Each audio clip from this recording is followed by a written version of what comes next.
Amma, do you have any idea about distillations and absorption? Sure, I have a video to show you.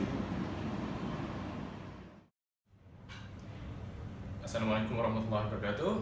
My name is Azri Shafiq bin Ahmad Shukri, and today in this video I'll be explaining about gas absorption column. Okay, before we start into the explanation part, so let me just tell you a little bit about what I'll be explaining today. So in today's part I'll be explaining, dividing my part into two, which is one, the fundamental of gas absorption column, and the second part is the calculation on how to determine the number of stages for multi-stage absorption column. Okay. First of all, when we are talking about the fundamental of absorption column, we can say that how does it, we can ask it out to ourselves, how does it operate? So for gas absorption column, it operates under two means of operation. One is countercurrent, and the other one is parallel. Most of the time, we tend to use countercurrent because it is much more efficient rather than doing parallel flow. So, with the help of the prototype here, designed by Amar, Anas, and also Danny, so I will explain to you how does the countercurrent works and why is it different, why is it much more efficient than the parallel flow. So, for a countercurrent, the word says countercurrent. Counter means that it's in the opposite direction. So in this prototype, the liquid inlet is at the top part of the column, whereas the gas inlet is at the bottom part. So gas will flow from the bottom part to the top part, whereas the liquid will flow from the top part to the bottom part. So that is what we call countercurrent, or in the opposite direction. And since the inlet for the liquid is already at the top, then it means that the outlet will be at the bottom, and for the gas outlet it will be at the top since the inlet is at the bottom. And for the compressor, the function of the compressor is to compress the gas and allow it to go upwards into the column, whereas the pump is to to pump the liquid into the column. So that's about the means of operation. Next, I will go into about the types of distillation column. So there are three types of, no, my mistake, it's not distillation, it's absorption column. So for absorption column, there are three types. One is single stage. The second one is multi-stage. And last but not least is a third distillation column, absorption column. And for the component for every single type of absorption column is the same. We have three components, which we call A, B, and C. A is the solute, or the component that we want to extract from component B, which is the pure gas. And C is the solvent. The solvent can either be pure or it cannot. It can be pure or not, depending on the situation and the cost of the solvent. So that is the very fundamental of gas absorption column. Now we'll be moving on to the calculation of the number of stages for a multi-stage absorption column. Okay, now moving on to the second part, which is the calculation for the number of stages for a multi-stage absorption column. So as you can see here, this is the diagram. Just now we just seen the prototype of a gas absorption column. Now this is just a schematic diagram of the absorption column. So here we can see there's two inlet and also two outlet. The inlet being N and O, and not the other inlet is Vn+1, and there's two outlet, which is Ln and V1. Okay, in determining the number of stages for multi-stage column, we need to plot a graph, and the graph consists of one, an equilibrium line, and the other one is an operating line. So how do we get these lines? And usually for the equilibrium line, it is given in the data in the question, and if it's not given in the form of equation, they will give in the form of points, and you have to plot it one by one. Okay, the equilibrium line is not that hard to plot. The important part is to determine the operating line. Okay, and how do we do that? Is by finding out 2 points, which is point 1 and point 2. Okay, point 1 we can get from the inlet of the liquid stream and also the outlet of the gas stream by using YA1 and also XA0. So from these two values, we can actually get point 1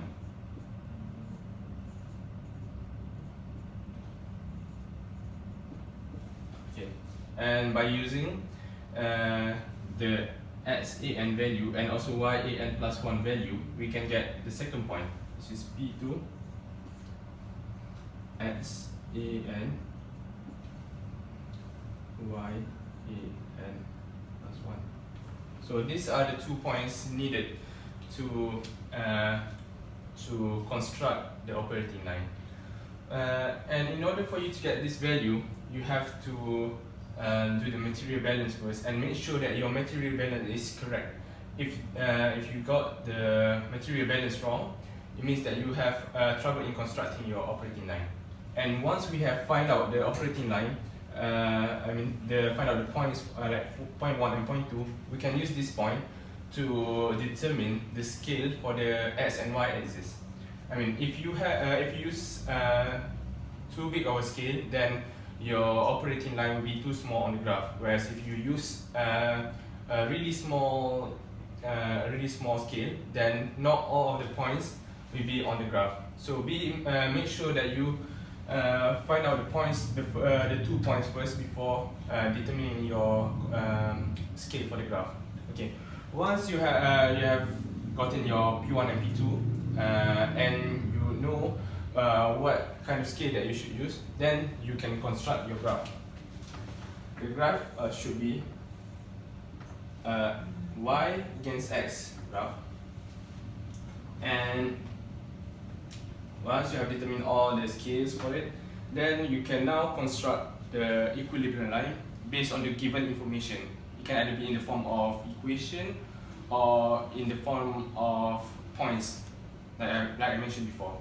So let's say if the equilibrium line is in the form of equation whereby y is equal to x. So you have an equilibrium line like this, roughly about like this. And for now that we have constructed the equilibrium line, now we can plot the point 1 and point 2 to get the operating line. Let's say if we are using a pure solvent, which means that A0 should be equal to 0, then the point 1 should be on the y-axis, somewhere about the y-axis. And if we plot another point, the second point, then let's say roughly about here, then these are the 2 points, point 1 and point 2. So just drag the point 1 to point 2, and then you have the operating line OL, and this is the equilibrium line. Okay, next is how to determine. It's really easy. It's the opposite, actually, in determining the number of stages for absorption column is the opposite for distillation column. If you remember from the previous part of this video, whereby on how to determine the distillation column, they will start from the top to the bottom, whereas for absorption column, it will start from the bottom to the top. Okay, so you start from point 1, going to the equilibrium line, and from this we go to the operating line. So that's one stage. Okay, next, do the same thing, repeat it again, from the operating line to the equilibrium line. So it's here. As you notice, this part here, this point, has already exceeded the point 2.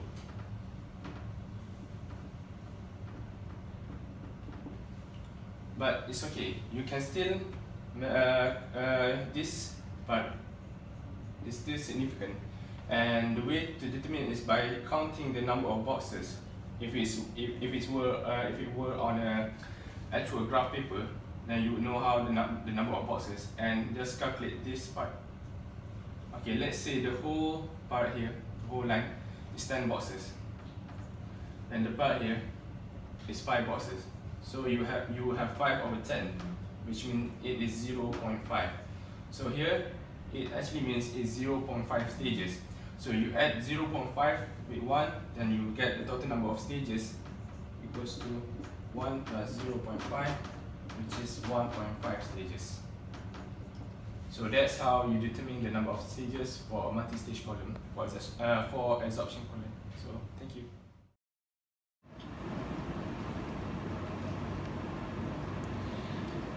Fundamental of distillation column.